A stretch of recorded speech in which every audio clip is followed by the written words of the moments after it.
Hello, my name is Jordan, and Olivia and I will be talking to you about kinesics and face and eye behaviors found in Chapter 6 on page 268. Nonverbal communication consists of messages expressed by non-linguistic means. Nonverbal communication is pervasive. In fact, it is impossible to not send communication nonverbal messages. For this reason, nonverbal communication skills are vital. Let's take a look at some of the ways we can communicate in addition to words. The first area of nonverbal communication is the broad field of kinesics. This is the study of body positions and motion. In this presentation, we will explore the role that body orientation, posture, gestures, facial expressions, and eye movements play in our relationships with each other. Body orientation is the degree to which we face toward or away from someone with our body, feet, and head. Did you see the game last night? Oh yeah, it was so good. Did you see Crosby's goal? Oh my god, it was amazing. It was unbelievable. Hey guys. Oh, hey Pete. How's it going? Not bad. The nonverbal message here is we are interested in each other right now and don't want to include you in our conversation. The general rule is that facing someone directly signals your interest, and facing away signals a desire to avoid involvement. Another way we can communicate nonverbally is through our posture. Posture is the way in which individuals carry themselves, such as erect, slumping, and so on. By paying attention to the postures of those around you, as well as your own, you will find another channel of nonverbal communication that can provide information about how people feel about themselves and each other. The main reasons we miss most posture messages is that they are not very obvious. The key is to look for small changes that might be shadows of the way people feel. Okay, so today in class we'll be talking about kinesics and face and eye behavior. The nonverbal message here is clearly shown with the student's posture. The student seems as if she is not interested in the teacher's lecture because she is slumped back on her chair. This portrays that the teacher is not doing a good job of communicating, and this is a signal for the teacher to change her approach. Gestures are an important type of nonverbal communication. This includes the movements of the hands and arms.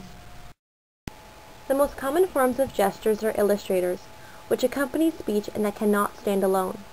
A second type of gestures is emblems. This is the deliberate nonverbal behaviors that have a very precise meaning known to virtually everyone within a cultural group. For example, in North America culture, we all know that a head nod means yes, a head shake means no, a wave means hello or goodbye, and a hand to the ear means I can't hear you. A third type of gestures is adapters, also known as manipulators. These are the self-touching behaviors such as massaging, rubbing, holding, pinching, and so on. Unlike emblems, adapters are usually unconscious. For example, you might fiddle nervously with your hands or click a pen during a high-stress job interview. Regulators is a nonverbal behavior that is used to direct the flow of the verbal communication. And finally, a blend of gestures called affect displays express emotion. Affect displays are typically expressed through facial expressions that I will be talking about shortly.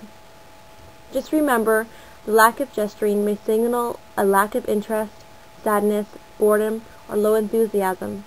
A careful observer will look for either an increase or a decrease in the usual level of gestures. Excuse me, do you know how to get to Shoppers? Oh yeah, all you have to do is once you get out of the parking lot, take Simcoe and you're going to turn right at the first stop sign or the lights there, and then the class is right there, so you'll be able to get there. Perfect, thank you. If we were to remove the words from the directions, it is unlikely that the other person would ever find Shoppers. The face and eyes are probably the most noticed parts of the body, but this doesn't mean their nonverbal messages are the easiest to read. The face is a complicated channel of expression for several reasons. First, it is hard to even describe the number and kinds of expressions we produce with our face and eyes. Another reason for the difficulty in understanding facial expressions is the speed in which they can change. Also, it seems that different emotions show most clearly in different parts of the face. Happiness and surprise in the eyes and lower face, anger in the lower face, brows and forehead, fear and sadness in the eyes, and disgust in the lower face.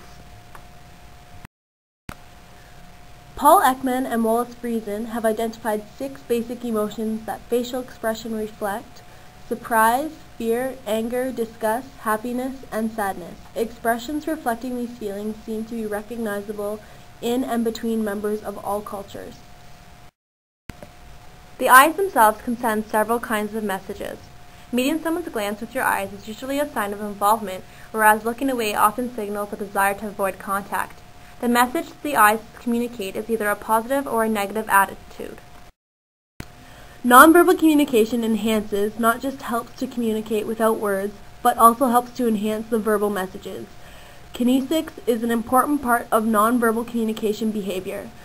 The movement of the body or separate parts conveys many specific meanings, and the interpretations may be cultural bound. Thank you for listening.